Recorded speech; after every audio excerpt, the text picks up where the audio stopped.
My dear friend, today we are going to talk about the momentum.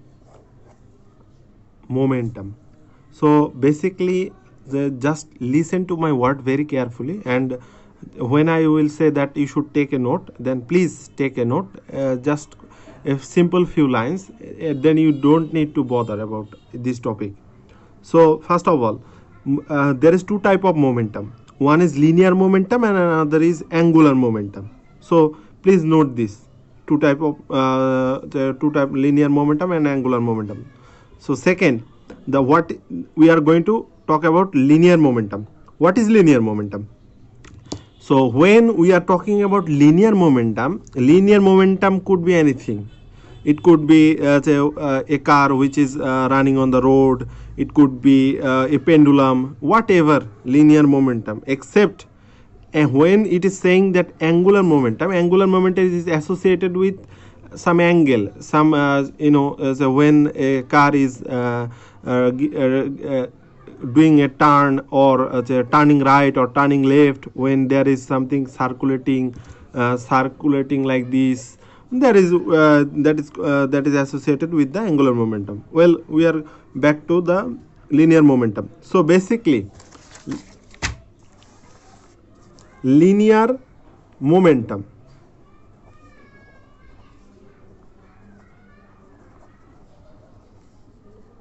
okay, listen to my word very carefully, my dear friend. Linear momentum is nothing. Linear momentum is basically expressed through p and p vector. Linear momentum is a vector. I will explain it later. So linear momentum is the multiplication of mass of a body and its velocity. Listen to my word very carefully. Suppose you have a ball on your hand, and you going to throw it when you are playing. So the ball has a mass of its own, and it also get a velocity. So if you determine the velocity of the ball, then you can definitely multiply it with its mass, so you get the momentum. Now, can you imagine one thing, my friend? Can you imagine? Just close your eyes and imagine one thing.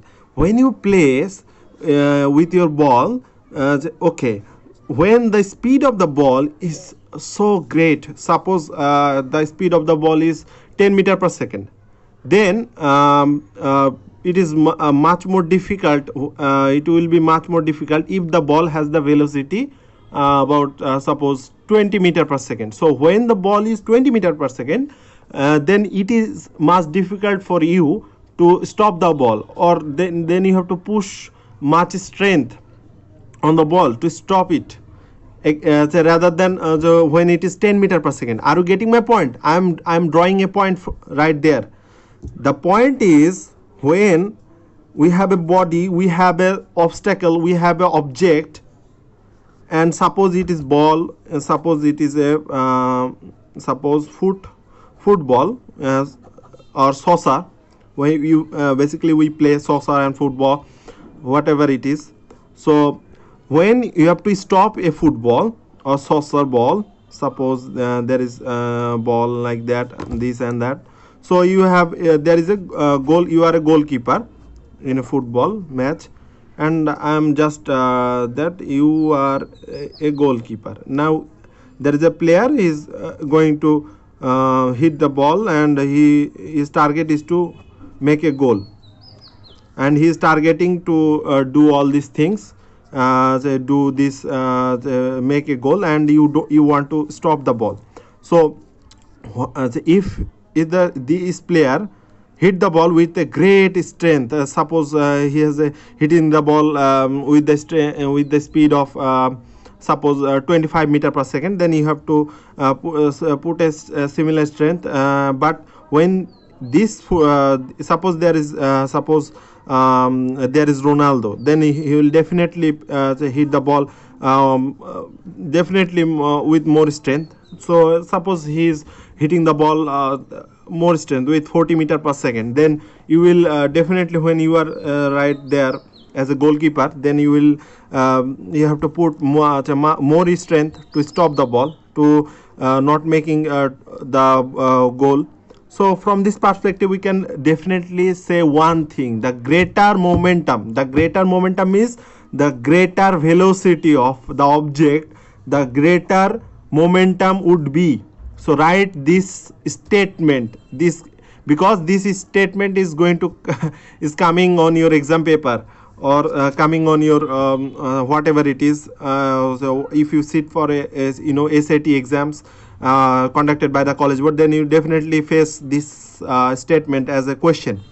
So listen to my word, listen to my statement very carefully. I am just summarizing as only I am just summarizing so that you can get it in a single statement, so that you don't have to put much strength to study.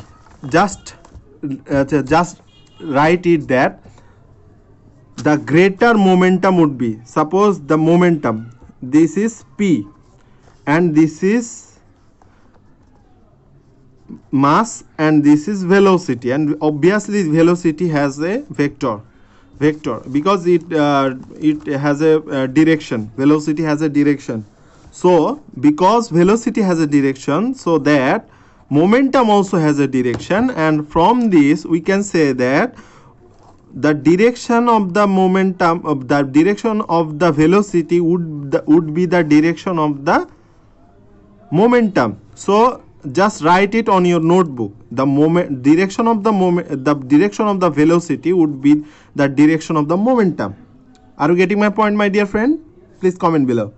Okay, so there is two lines. One is the greater momentum would be, one is two lines, that greater velocity would be and the momentum would be the greater.